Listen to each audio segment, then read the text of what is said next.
Hey guys, Adam here, hope you're well. In this week's video, I want to talk about promoting yourself and more specifically having a promotional or a showreel video, something that promotes you and your business. And this is something that came up in my interview with Howard a couple of weeks ago. I'm amazed at so many filmmakers that do weddings that don't have a wedding video promoting themselves, of who they are and actually what they do.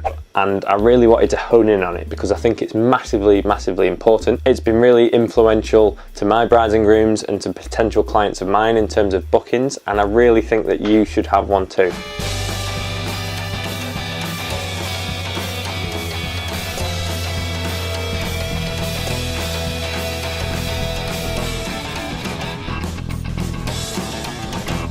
I mean, think about it. How many wedding videographers or wedding filmmakers do you look up to, take inspiration from? How many of those guys have their own promo videos or about me videos?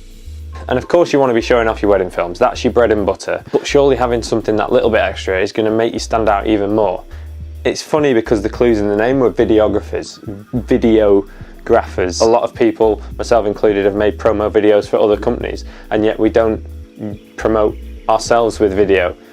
So the question is, where do you start? What should you include? Here's a little bit of mine. For me as a videographer, I want to respect that environment and I want the couple and their guests to be totally at ease.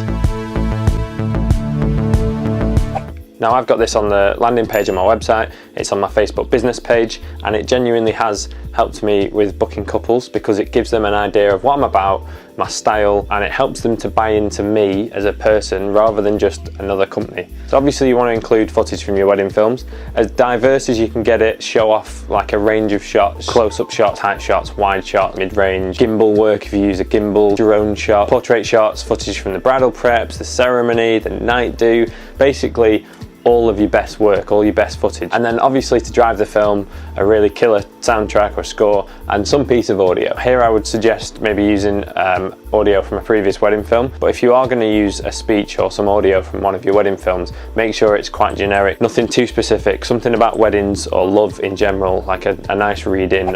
Love is eternal. They're inspired messages, but they are temporary. And then this is where you can turn it into a proper promo video, because you could do a voiceover of yourself or film yourself talking on camera like an interview style, discuss your approach and your style and how you work on a wedding day, maybe showing some footage of you behind the scenes at a wedding. And then for a really powerful impact, something that will really make you stand out, video testimonials from your previous couples. This one's massive. If you've got genuine couples bigging you up on camera, talking about how you were on the day and what they thought of their film, how much they loved it, anyone watching that is going to gain that extra little level of trust because it's real. You can't really fake a video testimonial. It's into context because we've obviously got pictures of you being emotional in the speeches, but then seeing the words that triggered those emotions and having it all put together. And feeling it all again. Yeah. And then once you've got your promo, you want to plaster it everywhere. You want to put it on your Facebook page, on your social media, on your website, an online brochure. You could even have a link to it on an email signature. There's so much mileage that you can get from that one piece of content that none of your competition are going to have, and it's making you stand out. But yeah, that's my 2 pence. I really believe in it. My promo showreel video is linked below if you want to check that out in full. But I'd really like to turn this into a bit of a discussion, so definitely hit me up in the comments. Let me know what you guys think. I definitely 100% recommend that all videographers should have this of some kind. As ever, hope you found this video useful. Make sure you subscribe for more tips and tricks and tutorials and all that stuff, and I'll see you next Friday.